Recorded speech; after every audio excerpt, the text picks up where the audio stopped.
Okay. Okay, it's still not showing me. Sugandh, can you try that? Yeah.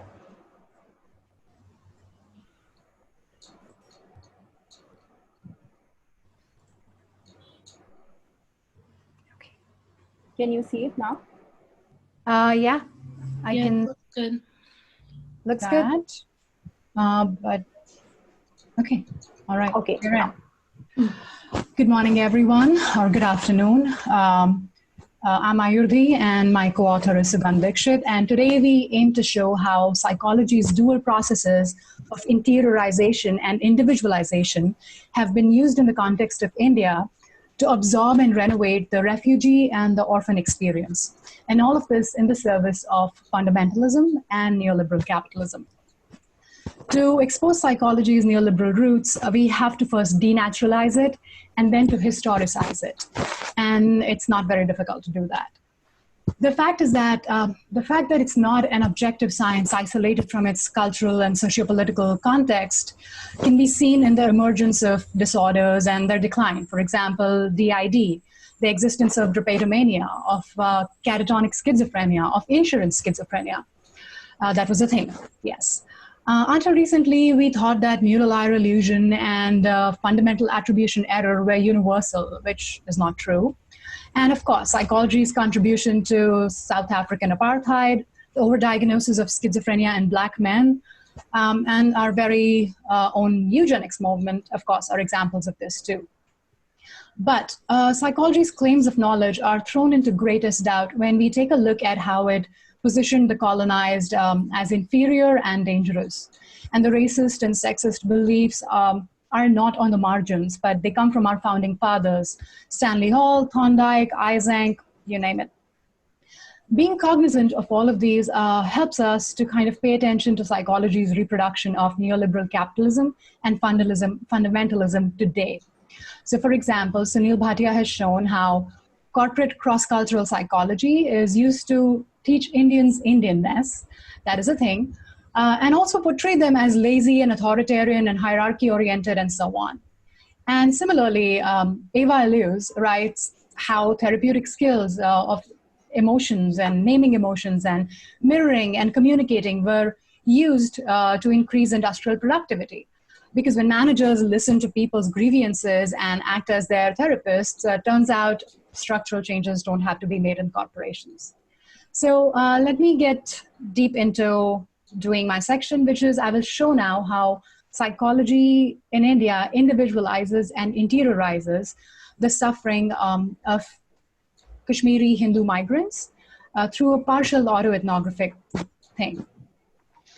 So I belong to the Kashmiri migrant Hindu community, and in about 1990, I'm sure most of you have heard at least the phrase Kashmir. It's one of the most conflict-ridden zones in the world. And in 1990, my community became migrants and refugees in their own country. Death, genocide, all of that, of course, a part of any refugee crisis. My mother's house was burned down and all of these things. For a long time, when we met at marriages, at funerals, and the million other functions that Indians tend to have, we talked about missing Kashmir. We grieved, we felt the loss, we laughed. And here is the important part. Some of us, and this includes my mother, were kind of happy that we left because, to be honest, most of the Kashmiri community has done very well for ourselves. And our upper caste status plays a huge role in that. So many of us are across the world in high-paying jobs, largely rich and successful. There was a lot of loss, but the question that I'm asking is, was there trauma, the way psychology conceives trauma? Because you see, no one ever talked about flashbacks, repetitive nightmares, panic attacks, intrusive thoughts, images, when we did talk about our loss and our missing and our grieving. And similar complexity and heterogeneity was also present in our relationships with our Muslim friends and neighbors. Actually, our ex-Muslim friends and neighbors, people we used to live with and next to. Some of us hated them, some of us loved them, some of us missed them, some of us did all of those things. And the feelings were, on both sides. So I say there was heterogeneity in our experience and our desires, because that heterogeneity has recently been compromised by fundamentalist forces, and psychology has been used to do that. The psychologization of Kashmiri migrant experience can be seen in larger cultural narratives of the educated elite, which is us, and we love psychology. So for example, I was going through an article where the author writes this, right? This is a print media article in the larger culture. Quote, when people are uprooted from their homes, they also lose the language to communicate their pain. Now, that sounds really nice and fancy, but language such as this is reflective of what we call trauma theory, which currently is very much in vogue. And trauma theory has been criticized for its monoculturalism and its perception and its prescription that trauma must be verbalized and assimilated into meaning and has to be processed. It prioritizes the breaking of silences and considers unlanguaged pain to be problematic in itself. But the question is this universal? And like I said, no mention of PTSD. The couple of readings that I did find about PTSD and depression were terrible scholarship, let's say.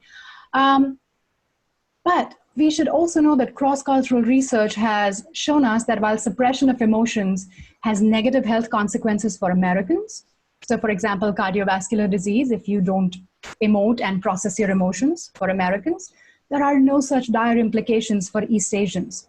And similarly, decolonial feminist theory has also criticized the idea that silence is always oppressive. Now, what we're trying to say is that the psychologization was built upon the dual processes of interiorization and individualization, taking collective and political and economic processes and making them individual and putting them inside a person.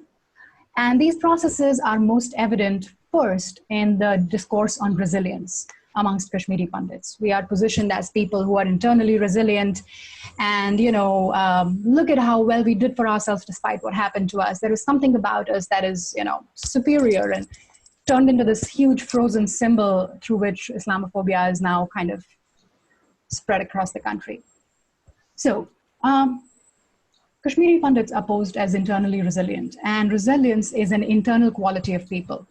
In personalizing concepts such as resilience, in that they become strengths and weaknesses inherent in an individual, such psychological discourse creates the idea that distress is a personal problem to be addressed within a person, and resilience is also a personal quality. Similarly, listen to this line in another article about Kashmiris, right? Kashmiri Pandits, quote, Kashmiri Pandits have not worked through the grief of exodus yet and need to confront this grief, unquote.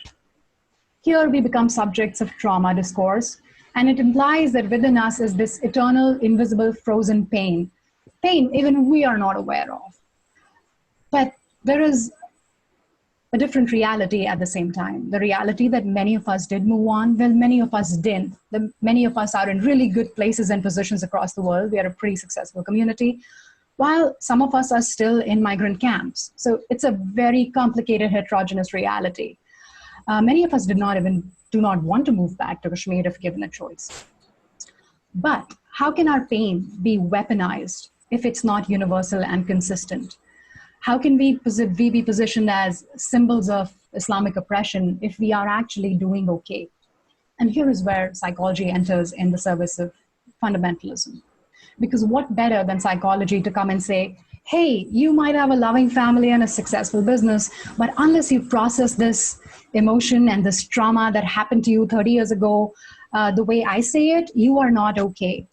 Since psychology talks about invisible scars and has hugely popular and powerful institutions behind it, the WHO, the UN, the APA, it's very difficult to kind of counter these narratives.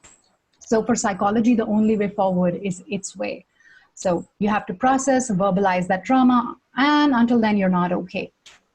This is one way psychology created an internal crisis in the service of fundamentalism, saying that people who seem to be doing well are actually not, and prescribing trauma to us.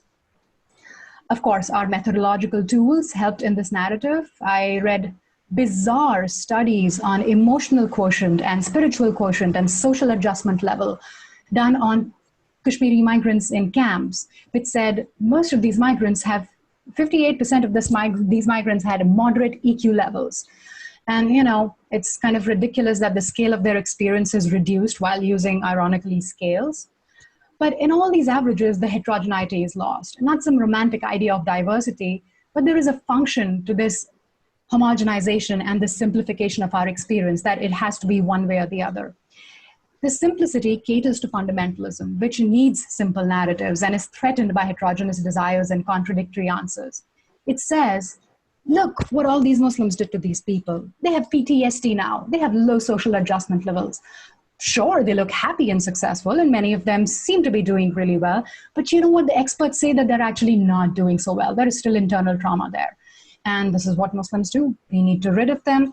And this is how, in the past few years, we have been positioned as a symbol, of all things pure and great about our religion. Also, psychology has been historically conducive to fascism, so this is not the first time. And the last way that I would talk about, and then we'll go on to Sugandh, the last way that psychology creates crisis is by reinterpreting the relationship between the communities of Kashmiri Hindus and Muslims. Like I said, some of them helped in what happened to us. Many of them tried to protect us. And again, there is a lot of complexity there. But the hatred between these communities, the love and betrayal for each other, exists in in-between spaces. And our problems are political and economic and so historical, so confusingly historical. Even I can't trace everything that's happened to us for a few hundred years. But these problems are relational, and most importantly, they play at a collective level. But psychological discourse interiorizes these problems, where love and historic oppression and betrayal and violent conversions are translated into inner attributes of low EQ and high depression and PTSD.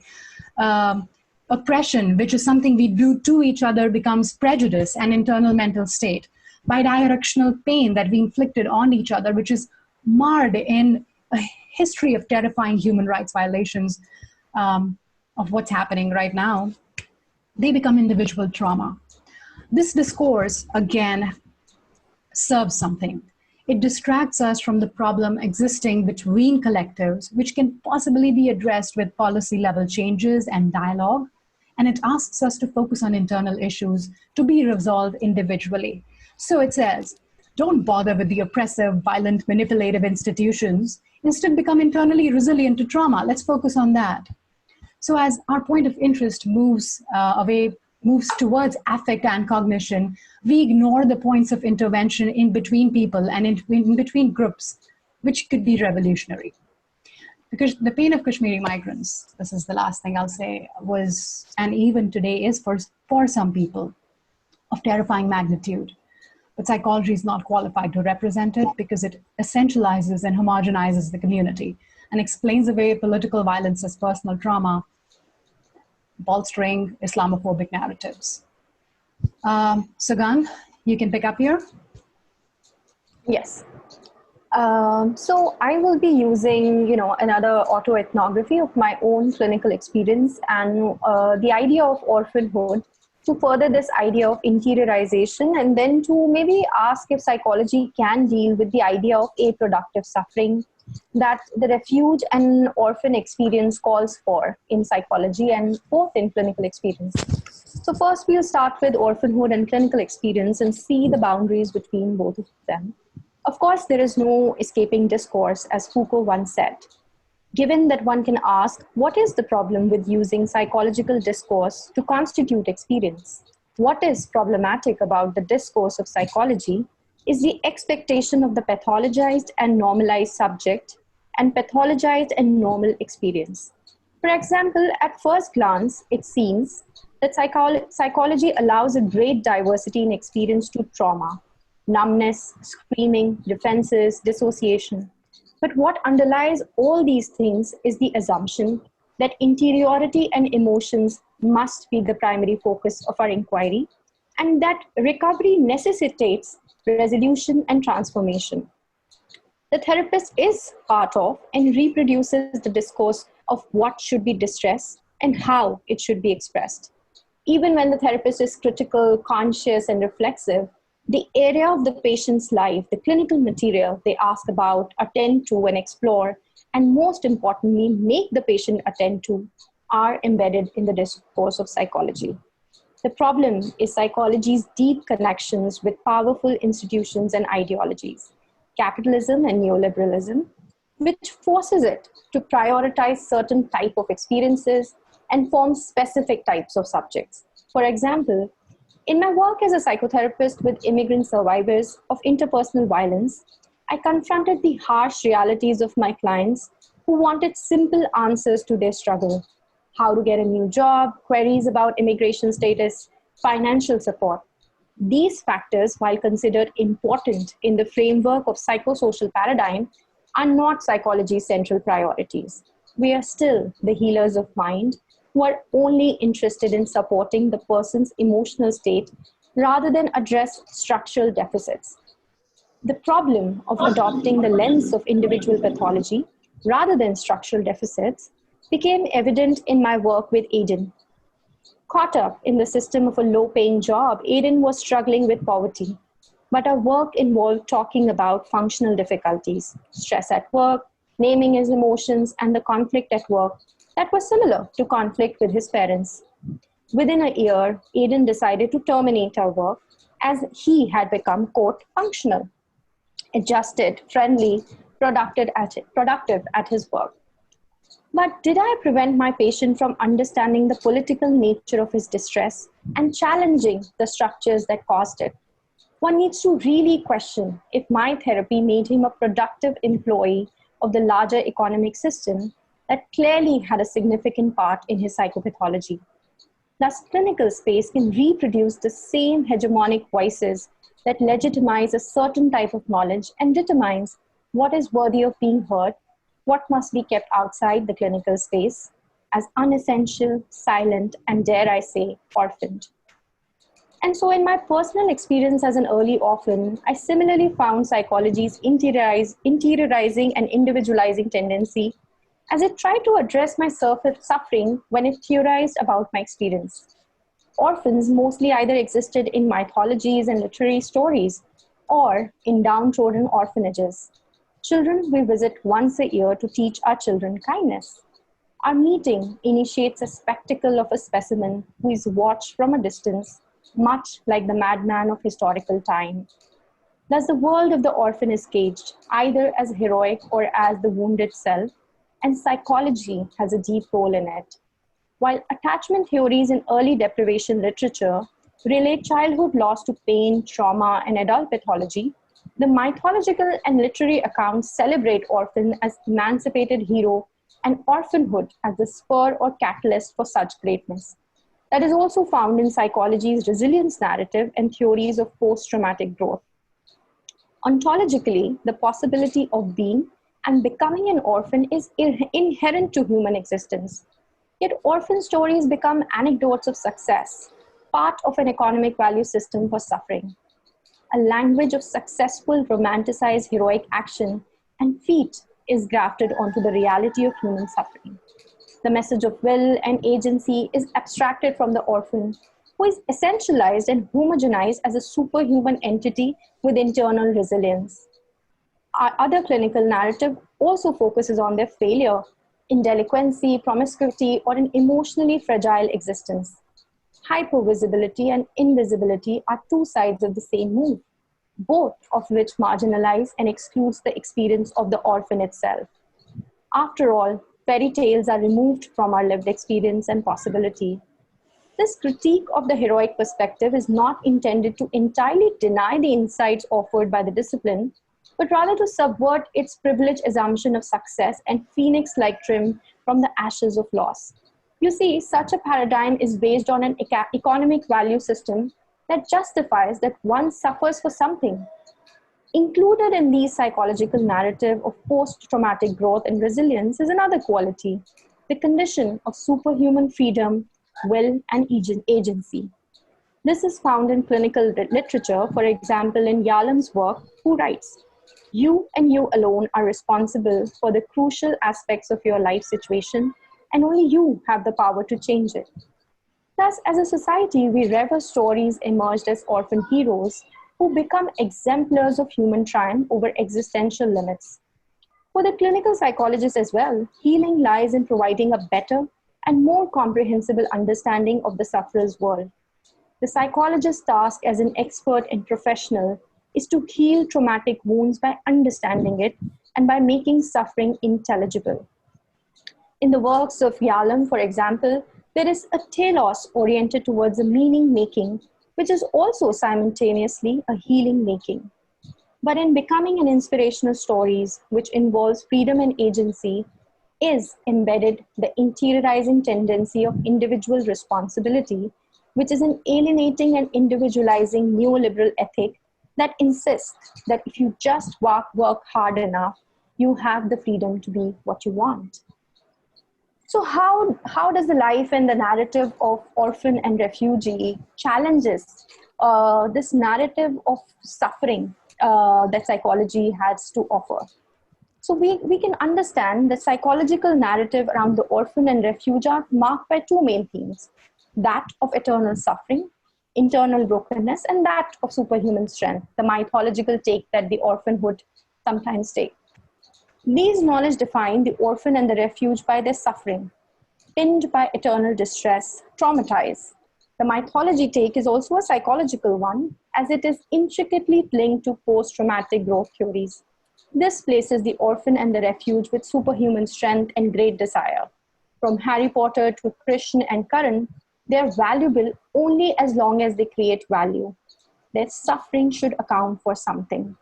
But if we momentarily suspend these psychological narratives, then we are left in an uncertain space with immense suffering that is for a moment meaningless. It's not for growth, it's not productive.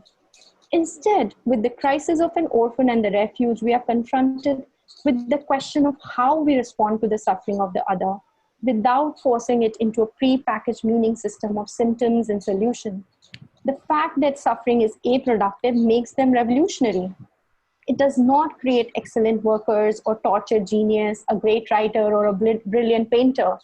This suffering on its own term is not frozen or interiorized to become an internal scar that one must carry in one's body as it festers in our minds and nestles its way in some unconscious. You see, neoliberal self is productive even in pandemic. Learn a new language, bake, lose weight, and the well-being of the self is attached to its productivity. Capitalism, which considers work as the panacea of a distress, cozies up with fascism in this case. After all, work sets you free. Sounds like a capitalistic motto, but was actually inscribed outside Auschwitz.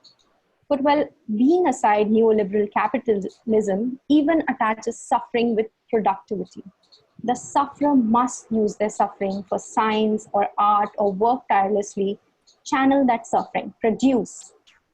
A productive suffering is not conducive to fundamentalist narrative as it evades psychological meaning.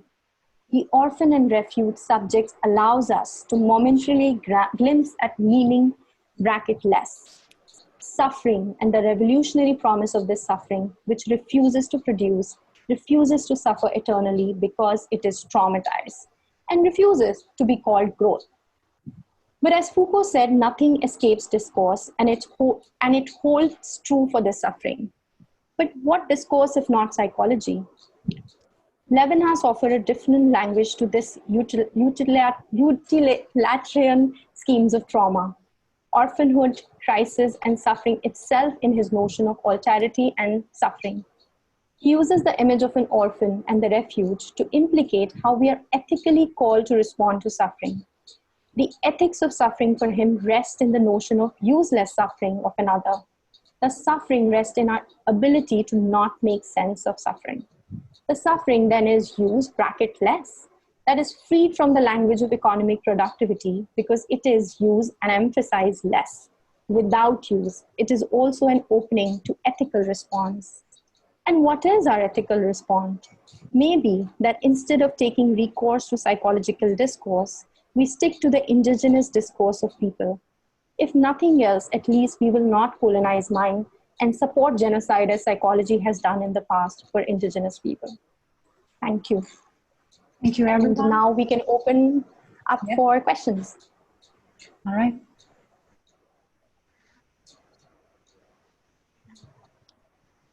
All right, we are. Okay, we are back. If Hey everyone, if anyone wants to ask any questions, now is the time.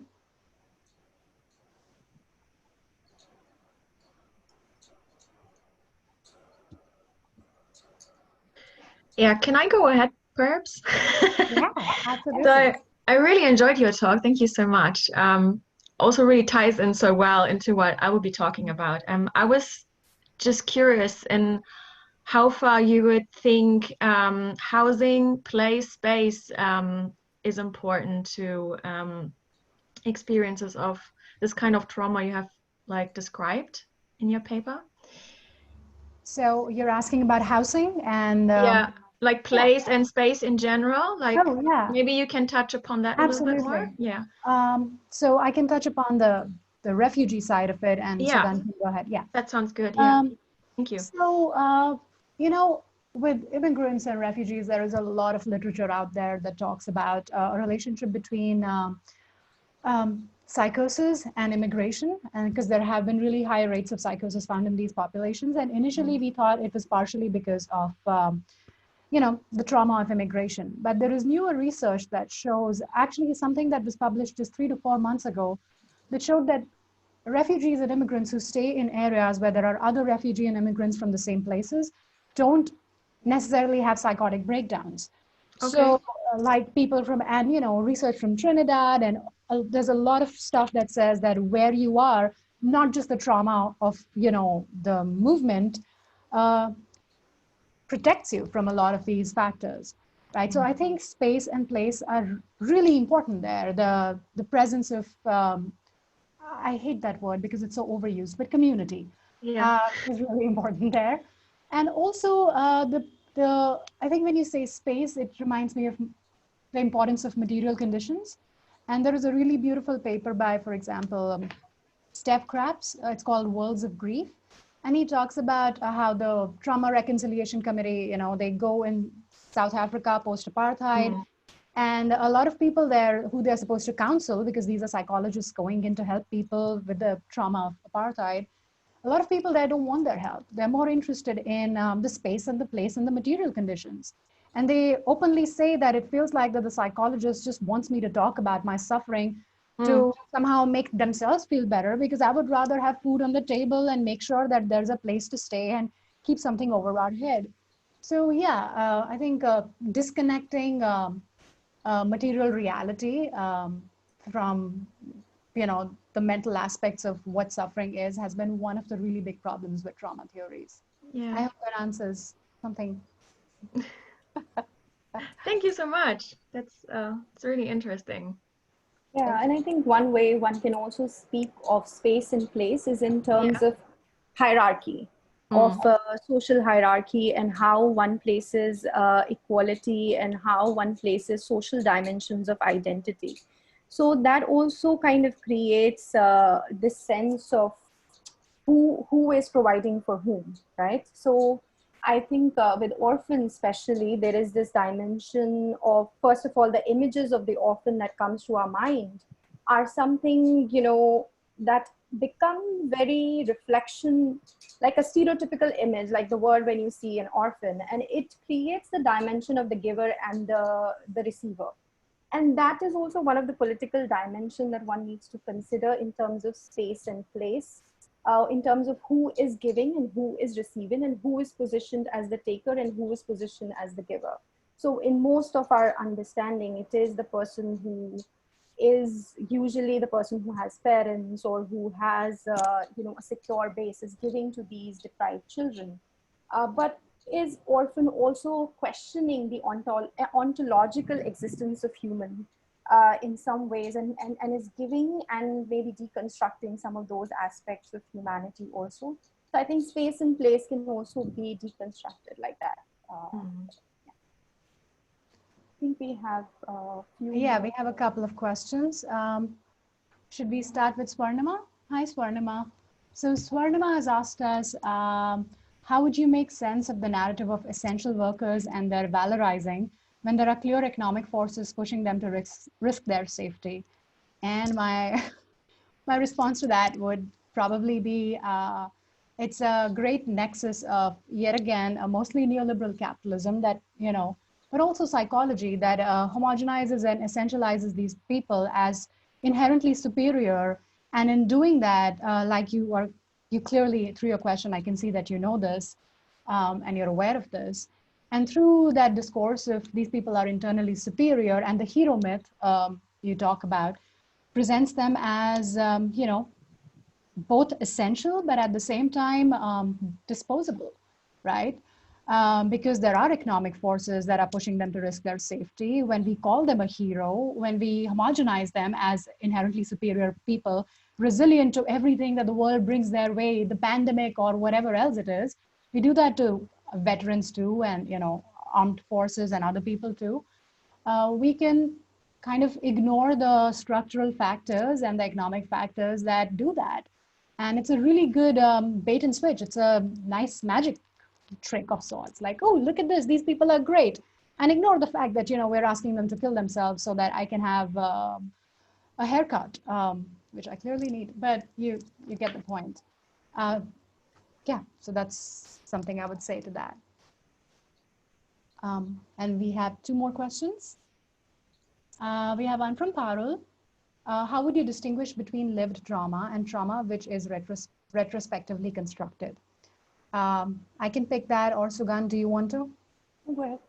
Okay. So I don't think I would distinguish between them at all. I mean, if we go towards what Laplanche, who talks about Lacan and Freud, says, all meaning that we have is in some way retroactively constructed, right? So this is where you have, for example, pure psychoanalysis, right? Just talking about that. What happened to me as a 3-year-old might have been traumatic or might not, but when I grow up and I find out that that is supposed to be traumatic, it inherently becomes so, and no one is faking it, and no one is lying about it. People's experiences are open to negotiation and reconstruction, which is where the threat of psychology and fundamentalism comes in this case. We're not saying that suddenly pundits are, they're like, oh, this has happened to me and I still feel it, and they're lying. No, there isn't a difference between these two, because these things are then felt as traumatic, they're felt as depression, they're felt as PTSD, even though maybe 10 years ago they were not. So it brings us to the idea of the actions that language performs. That is not simply, it's not representative and I feel something and I use language to say it, but that language can inherently and intrinsically change our experience. And there is new research that shows that language can change how you perceive blue and green. And language can change how you perceive, that's with the Himba tribes, that whole research. Language can change how you perceive directions and time and all of that. So it definitely can change how we perceive what happened to me, as I have seen in real time. I hope that answers your question, Parul. Thank you for asking that. We have Nandita Chaudhary, who says, I don't have a question, just a comment to say that both presentations were very powerful. Thank you. Oh, thank you, Dr. Chaudhary. We really love your work. We're kind of fans. So yeah, this means a lot. Thank you. And Sugandh Gupta, who's a friend. Hey, Gupta. I enjoyed attending the session. Can you both share how you are countering or addressing in your research and psychotherapy practice the dominant neoliberal forces encroaching on the psyche of masses? So Gandhi, you can take this. Yes, I think this is a very difficult question, because I think the presentation it kind of forces us to be, the easiest is that it forces us to be reflective and conscious that it impacts us even in our work. And it kind of shows us how the discourse is always there. Like, if you fall out of the discourse, you fall into the narrative. Like, we can never escape the discourse in such ways. One of the ways that I sometimes try to deal with my practice, at least, is that the moment the language of psychotherapy comes in, where I say, oh, what did you feel about this experience? I'm also trying to bring in the perspective of that this is, for a client who is struggling with stress at work. I try to balance it out that this is what the person feels, but there is a corporate structure that is creating this feeling, in this stress, this kind of. So it is bringing up both. In some ways, sometimes when women struggle with the pain of patriarchy, then instead of just individualizing, I highlight that it is a patriarchal structure that is causing this, which helps them now. It gives them, I think, in some ways, a choice to then deal with how they want to deal with sexism, how they want to deal with corporate and economic structure. But I would also say that it is a very hard struggle, because we are also, or I am also, in the discourse of clinical work, where my language is to go to, how do you feel about that? Or how did you feel? And let's process your emotions. So it is like one can say, one can never go out of the discourse or fall out of the discourse.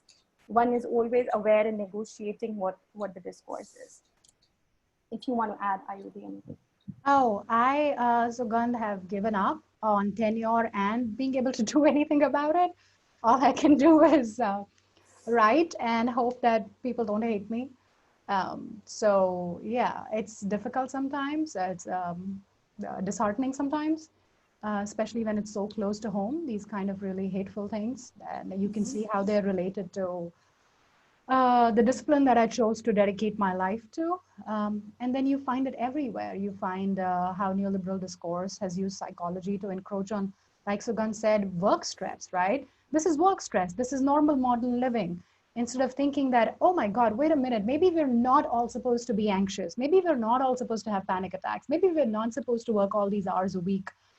But no, this is just modern life. This is work stress. And, so psychology will often come in and tell you, maybe you need a Xanax, or maybe we can do some therapy with you, and that will help you with the work stress, instead of questioning, like Sugandh has already shown with Aiden. Well, maybe what's wrong with you isn't something that's wrong with you. So yeah, my response is sheer dejection, which is also my nature. So thank you.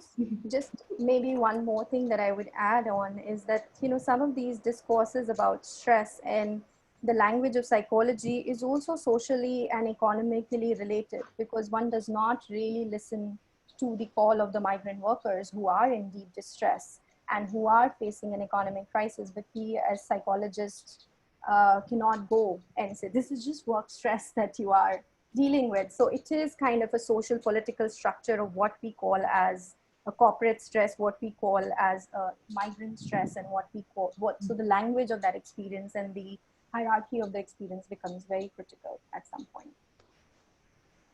All right, I think we're done with questions. Julia, you want to go ahead and... Yeah, we're excited for your... Yeah, sure. Thank you so much for your presentation again. I really enjoyed it. Yeah, so I'm an independent scholar from Germany. I'm in the north of Germany right now. So hi. I have a master's in English literature and culture from the University in Göttingen in Germany. And since then, I have decided to work as an independent scholar. I also work in the social and cultural fields, and yeah, still do some academic work, which is really exciting. And yeah, so my paper or my talk is more about the crisis we're currently in. And the crisis, as we know and experience, it brings a number of issues onto the surface at the moment. And in this talk, I shall suggest that we definitely need to talk more about grief and loss. And I shall do this in relation to the Anthropocene we are in, and how we can locate this grief perhaps in relation to our environments and climate issues. So firstly, I guess we can say grief is important, as we also at the moment face kind of a new, collective grief, and everybody is affected by this pandemic on very individual levels. Of course, I have to say here, this now, like my paper, has a very Western oriented view on things, but of course we have to take into account that every community, every individual is grieving and having loss on a very, very personal and individual level. Yeah, and this current state of crisis perhaps also states, it perhaps triggers older experiences of trauma and loss and grief. And on this collective level, we experience this grief together, and this is arguably, at least for us here in the Western societies at this time quite a new experience on such large global scale. We lost loved ones, we lost our daily routines, perhaps our jobs, can't see friends anymore due to lockdowns, can't go out for drinks and food, all the things we enjoy. All this is being taken away from us all over the world to help to fight the virus and the pandemic. And I guess it helps to understand our emotions when we consider the stages of grief as they align with the collective grief we are experiencing. And I wish this would be more talked about, because I guess it can help people as well to give them orientation in the grief they're experiencing. And of course, the stages can vary depending on one situation. And I guess most of us are familiar with the stages. We have some kind of shock, denial. We also have anger, also getting in some sort of survival mode. We have a stage of depression and acceptance as well, to make sense of our emotions. And what I want to get at now, what I find is important, is a contextualization and let's say localization of this grief, and having perhaps more of a focus on where we experience, because I find this very, very important as well. And of course, with no doubt, grief, mourning is heavily emotion driven, has a lot to do with our inner worlds, and has a lot to do with how we perceive situations and losses which cause us such tremendous pain. However, while we have to deal a lot with our inner worlds, our outer worlds are arguably just as important when we experience grief, as it may influence us in our ways of healing from pain, perhaps. Because surroundings can have a very supportive character. Perhaps a familiar home can be like a blanket to your healing, to your soul. Also, many people find peace and energy in nature, going out for walks and just experience some sort of healing in nature, for example. But of course, everybody's needs in terms of what, in terms of surroundings and what one needs, they vary, of course, and it's a very, very individual matter. And so at the same time, place and space, it becomes a reminder perhaps, also can make loss more complicated, because we have place often very closely connected to building memories. It plays a crucial role here. And while we experience grief, a place is able to confront us with memories which are in the past. And in this situation now we're in, new memories, as we know them, they may not happen anymore. We cannot construct them in the way we used to, due to the loss of a person, for example, we cannot talk to anymore. Other people experience this with the loss of their homes, perhaps due to natural disasters and so on. So this is a really important matter, I find. Also, and furthermore, we cannot only mourn people and the loss of people, but we can also mourn places themselves. This is seen in parts and practices of displacement, for example, and whether we voluntarily or involuntarily have to leave a specific place. Place is all tied to memories, identity, and the self. So it can have a tremendous impact on our lives.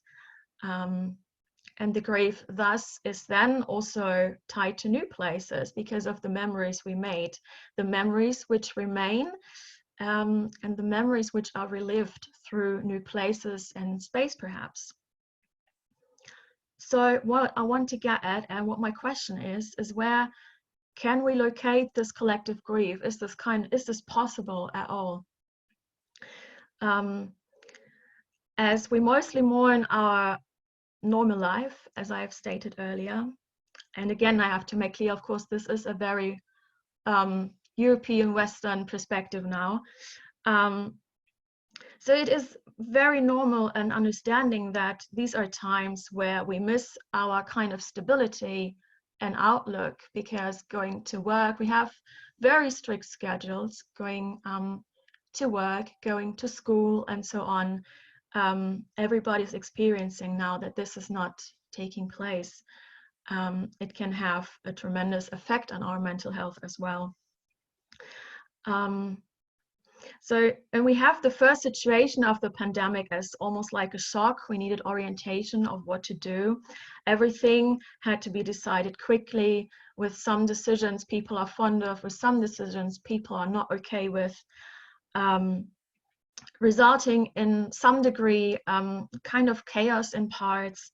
And now things are slowing down a bit. This is very subjective, of course, but I read this a lot at the moment, that people can slow down now, actually have the time to think about things.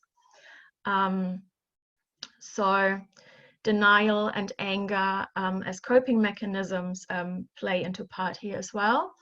I think we can see that people are getting very, very angry, as we can see from protesters against lockdowns. We have protesters against the virus itself, which are more occurring at the moment. So these kind of stages and how people feel, they are very, very visible. And coming back to my question, can we locate this collective and individual grief we are facing at the moment? And I guess the answer would be yes and no. Well, we can locate the pandemic and these aspects of collective grief around the globe in various countries and cities and communities. It is exactly this. It is everywhere.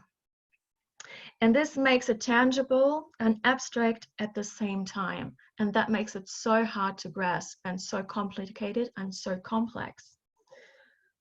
But what the countries, communities, nations, people have in common, and here we can locate grief, as I shall argue, this grief exists in the Anthropocene, which I find a very important aspect, which we shall not forget in our discussions. And while the Anthropocene mainly refers to the geological epoch itself, it nevertheless also refers to the epoch commencing with the human significant impact on Earth, ecosystems, environments, and of course we find here the anthropogenic climate change as well. And so this is my question now, something I've been wondering for quite a while now, for the last couple of weeks. When we find this pandemic, this crisis in the Anthropocene, and we mourn our normal lives we lost, does this consequently mean that we also mourn things such as pollution, exploitation, and mass tourism, just to name a few examples? Because those things were, to different degrees, of course, depending on where in the world, they were part of what belonged to our normal, and what our normal was made of and built of and constructed of. So I guess most of us are familiar with the examples we heard, how nature in parts is recovering around the globe, which is great news. And this is challenging us, of course. It shows us with almost immediately results what an impact we have on nature. This situation now, this pandemic, this crisis, seemingly is like a mirror to us, pointing at us and our faults. It also shows us what we are always planning to do, and now the pandemic itself took action to slow down pollution and the human influence. It shows us visions and perhaps a glimpse of what can happen if we take immediate and very, very strict actions to save our environments and the planet. And while we are faced with collective and individual grief, as I've stated, this crisis also shows us at the same time what we can achieve collectively and individually to save the planet, even though, of course, the way it has been done and the reasons why are complicated, different to grasp, and it's very radical as well what happened to us. But when we look at some of the examples, we know now that, for example, in China, we have emissions that fell about 25% at the beginning of this year. We also have satellite images which show very, very clearly that nitrogen dioxide has been fading away, for example, over Italy. We have satellite images which show clearly that skies are clearing up around major metropolitan cities. We have lower pollution levels, for example, in Venice. This has become a very, very popular example, that the canals in Venice have cleared up because there is practically no tourists anymore, in particular no cruises anymore, which cause a lot of pollution in the water. And of course we have less airplanes polluting the air, which is also something we have not faced before, basically. And thus the Anthropocene is facing tremendous and impactful change now. And this change is good for the environment, as we know, but also we have, of course, to consider that economies are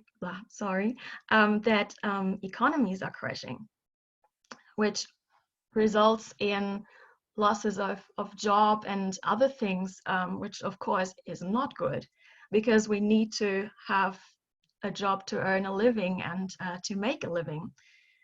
So now the question is, so we are mourning this normal life, things we used to do. However, and this question remains, at what cost are we willing to take this kind of normal back?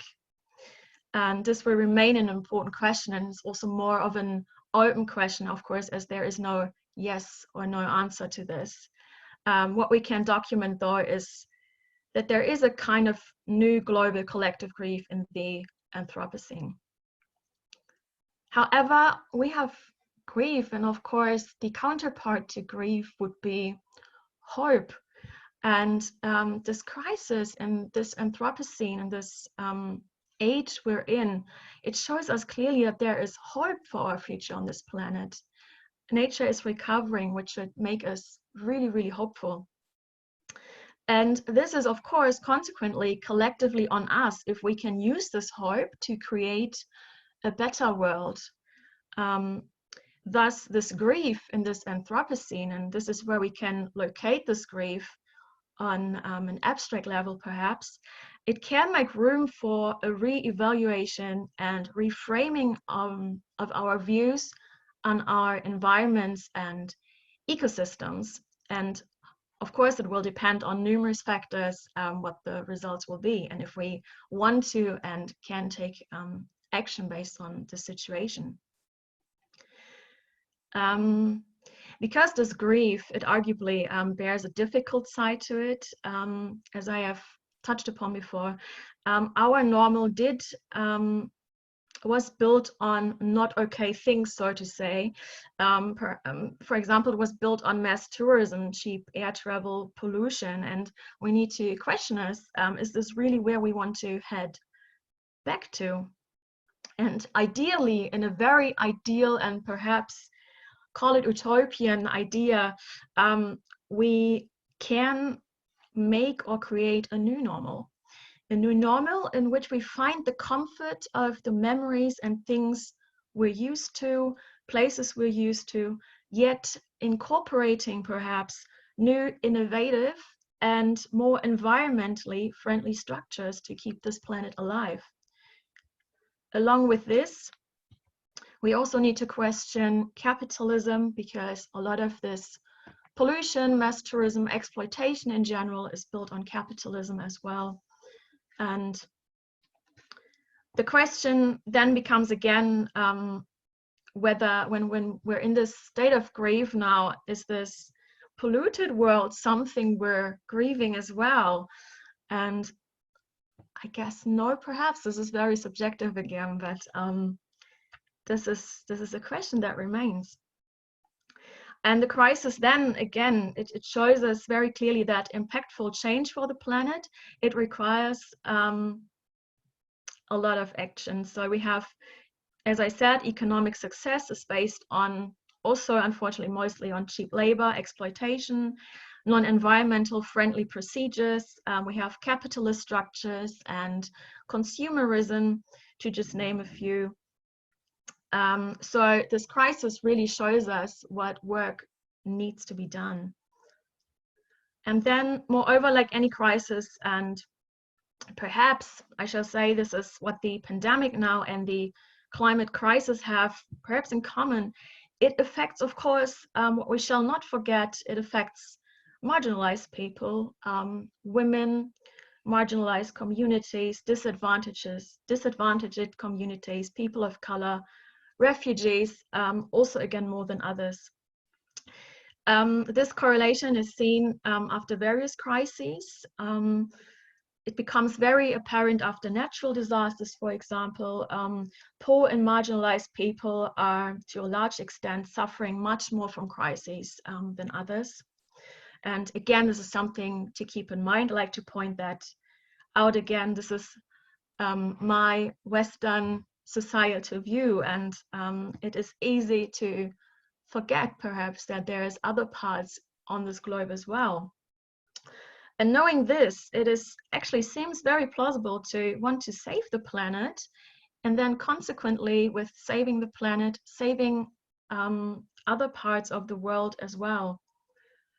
And yeah, dealing with all of this, going into the discussion, into the discourse, so important because we can reconceptualize our views in nature and the environment. Also gives us a meaningful task or action, which also may be an important or interesting factor, because this can also help us perhaps to overcome the situation and grief. And yeah, a very other important factor is, of course, when we build a new normal with more environmentally friendly options that are accessible to everyone, of course, it can help us to prevent us from pandemics in the future.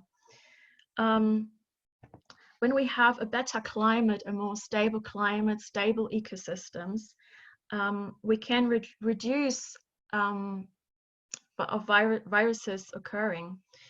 And I find that Dr. Aaron Bernstein in Harvard, he stated and concluded this very, very nicely.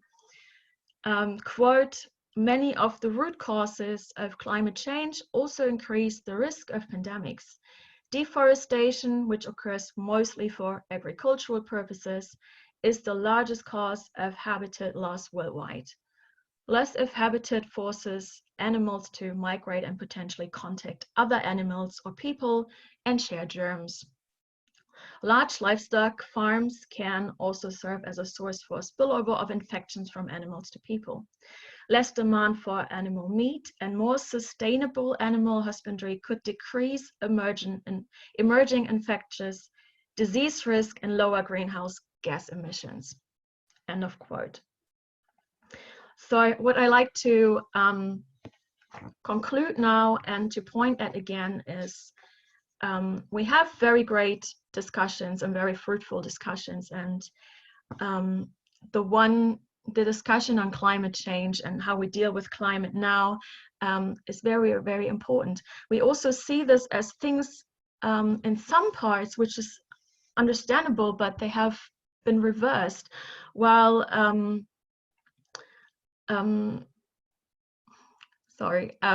we have more and more single-use plastic occurring, for example, at the moment again, because we find this more hygienic, and to some degree, of course, it is more hygienic.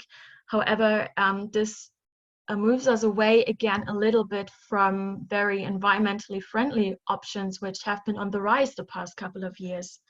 So in terms of climate and climate change and the Anthropocene, we have very, very, different sides. It's very complex. It's a very huge topic. However, I find that we can conclude that this influences, of course, the self and how we deal with this crisis. And we can see that grief is tied to places and environments and tied to nature. And they are related, they are interrelated and have influence on environments and ecosystem. So it's a huge task now for us humans, basically, to reconceptualize. And of course, this reconceptualization, it depends on so many factors. And I guess there's part of an utopian idea behind this as well. But I guess being realistic, this crisis pandemic, of course, is also driven by capitalism and consumerism. So what happens after or within this crisis, even if there is an after of this crisis, this remains open. So yeah, that was my paper, my talk. Thank you so much for listening. And yeah. Thanks, Julia. You're very welcome. I have to say, I'm a bit nervous. Sorry. No, I really enjoyed your talk, especially given that, like right now in India, we are here and it's one of the few times that we are able to see blue sky in Delhi, and we are starting to see the return of the birds and the return, and it cannot, even though we are in a pandemic, I can't describe you the joy of seeing them back and having a life and telling us who really is the boss of the planet in some ways, right? And really speaking to us in ways that we had already forgotten, Yeah. So I've seen the pictures. It's crazy how much of a landscape you can see again, which perhaps you've never imagined. There's children, there's people growing up not having experienced this at all in their lifetime. Exactly. Just thinking about this is crazy.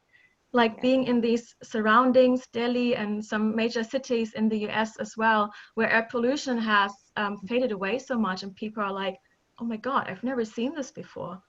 And this is kind of a crazy thought, because we're in this environment and we're in this nature, but it is our fault that we cannot see it. And I find it's really important to consider as well. Yeah. Yeah, Exactly.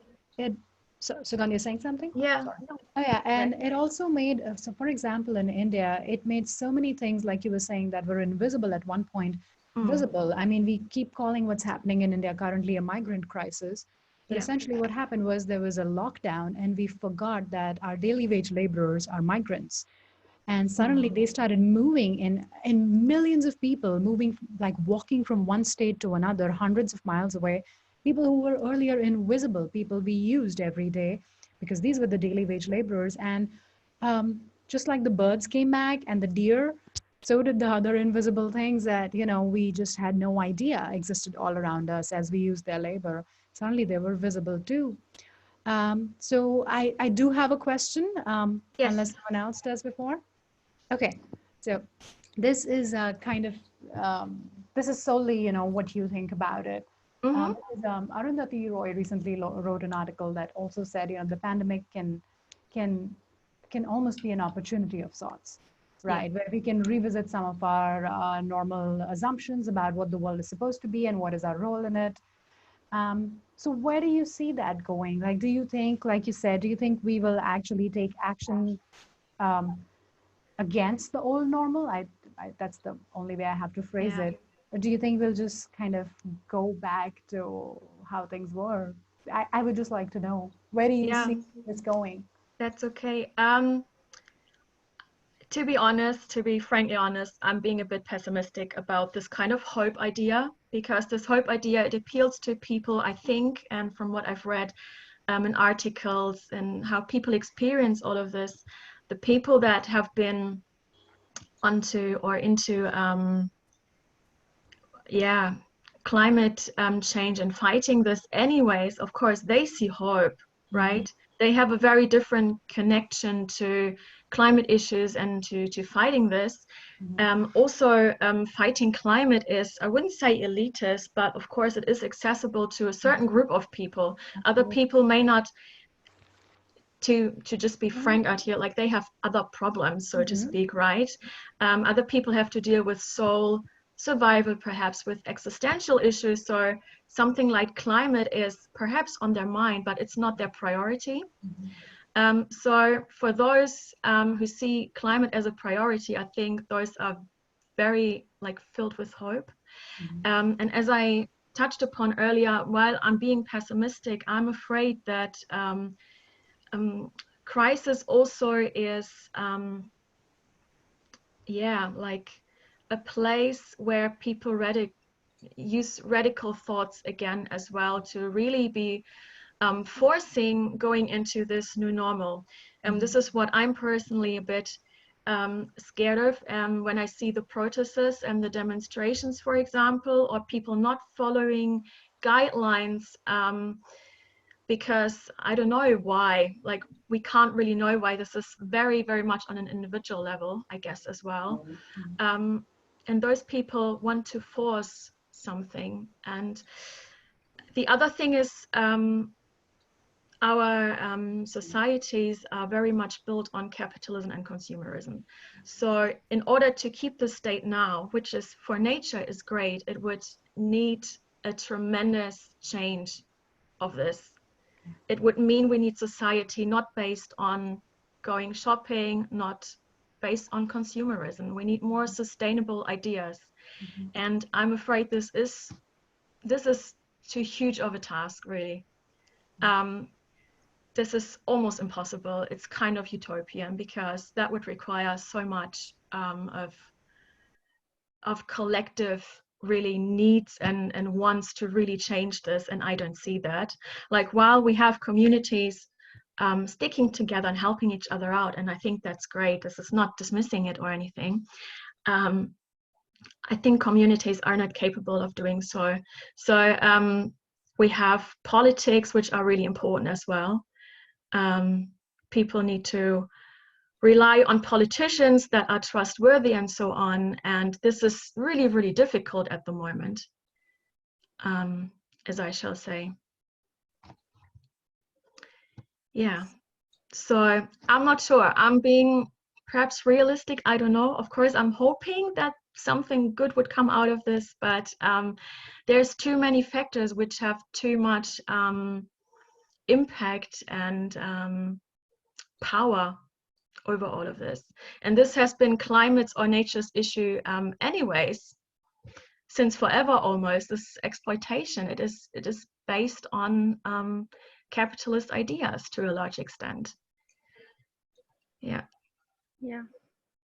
I think you're right. It's based on capitalistic ideas, consumeristic ideas, and colonizing ideas, and and they have created value of things that existed and coexisted, and probably this is the only grief. We both have talked about not making sense of emotions or not doing anything, being aproductive in that sense. But this is the grief that I wish can be productive in some ways. Yes. Is social, move towards breaking structures that makes this grief only individualistic. I feel the grief, some of us feel the grief, but then what do we do with the grief? What is psychology's answer to grief, or social political answer to grief? Is just to feel it. Then what? Then what do I do with my grief, and how do I change it into, I don't know. And these are answers that remain because we are always confronted with a normal that is of capitalism, consumerism, and colonization, and there are no easy ones. Yeah. Thank you for your comment. And I would agree, and what I don't have in my paper, but of course it's colonizing ideas, colonization. Personally, from my stand, I know there's the term post-colonialism, but I'm seeing there is no post to this colonization. This colonization is going on and going on and going on, and has been kept alive almost. And and as I said, resulting in exploitation. We have lots of things we produce, they're overseas because it's cheaper, there's cheap labor, and so on and so forth. So colonizing ideas is something we definitely need to urgently rethink as well in that sense. Yeah. I wonder if there are any other questions, post or comments.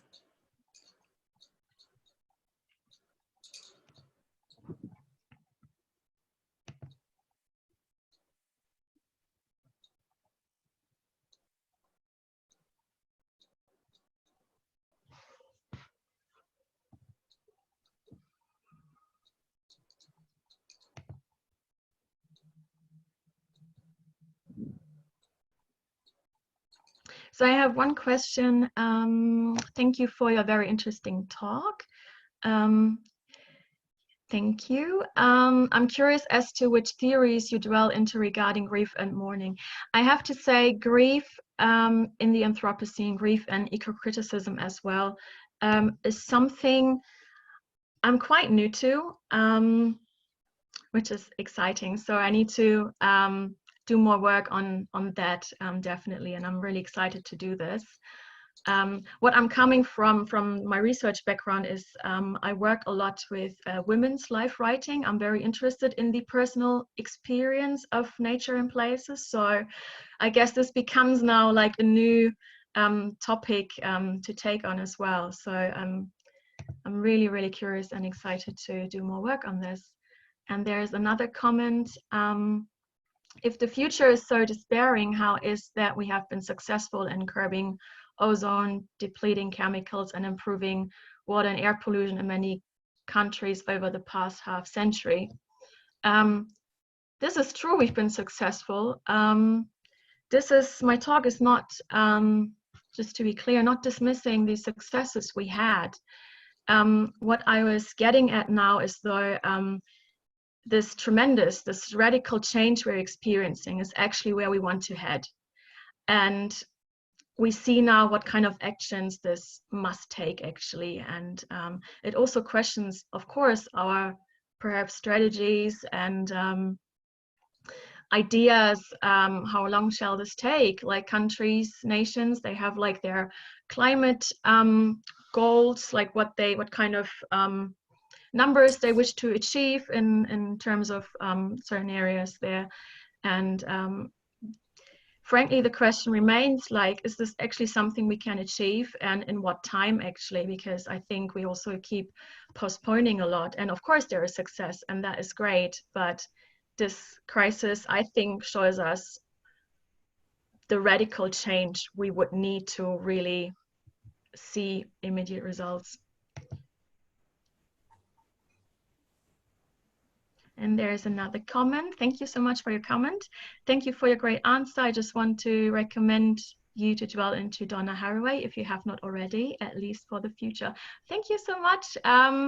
That's a great recommendation. She's definitely on my list of further research. So thank you again for this recommendation. Yeah.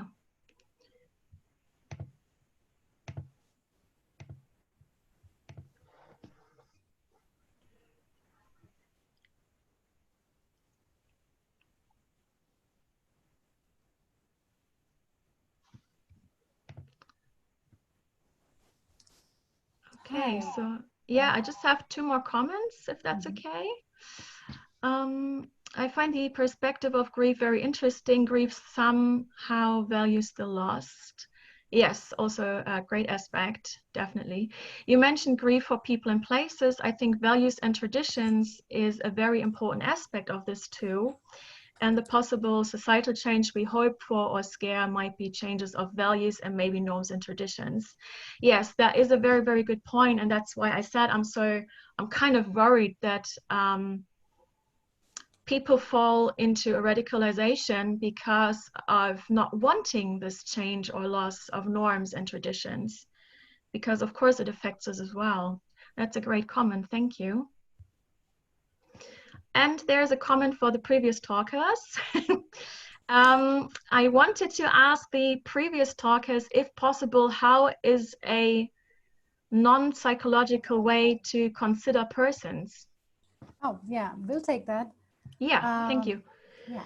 All right. Hi. Thank you for asking that question. So, and that is a really, really important thing to consider, because that's the big one, right? What are the alternative ways of understanding people? And there have been quite a few. So, for example, in my research on psychosis in Uttarakhand, which is the small part of India, what I found was that the way people understood the experiences of hearing voices and seeing things that other people don't, which we would immediately in the psychological language categorize as hallucinations, they had a different discourse underlying it. They had different narratives, and under that narrative was a different discourse, that of dead ancestors, deities who are angry or, something else, that of spirits. And even though we find it very non-scientific, when you actually begin to work with people, you see that they are way more functional. They have fulfilling lives and families. Sometimes they hear voices and see things, and then it just stops. Unlike most of us, when we use psychology, or when I did my clinical internship in India, people with psychotic symptoms were in hospitals for like 20 years, 30 years, as opposed to this group of people. And there is research by Lerman and Tharoor that also talks about that. Different discourses and ways of speaking and understandings that people have a much better prognosis for what we call schizophrenia and psychosis. And another example of that is Ian Parker has this new book out in which something about critical autoethnography. And if you read that, you will find a really good example of how you can talk about people without talking about them psychologically, right? So for example, he shows how hollow and bizarre academia is, right? Sometimes, or psychology can be, and so on and so forth. And when he shows that, never once does he implicate a person by saying that there was something wrong with the personality of this person, or there was something wrong with the way they were thinking, so cognition, or something, mean about what they were feeling. He constantly places people in their positions as they are in terms of their class, in terms of the corporate structure they are a part of, and how different narratives move people to kind of say and do things like fire people and be what we would otherwise call awful, throw cats out of places. One person did that. And that's like a different narrative. Here, you don't use the language of psychology to understand people. You understand that they are part of larger structures, and they are subjected to certain institutions, certain narratives, discourses, and they're pinned by these things, these ideologies. And so, it doesn't put what they're doing inside them, inside their thoughts and their feelings. It says that people sometimes do things because they're just in that place, in that moment. And that's what the institution demands of them. It's not because they're evil and awful, sometimes sure, but mostly because that's, in that moment, that's their responsibility and job and their position. So I hope that answers those two things, answer your question.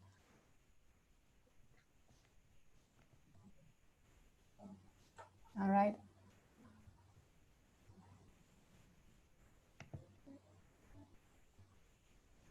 Okay, I think we're good. If anyone has anything else.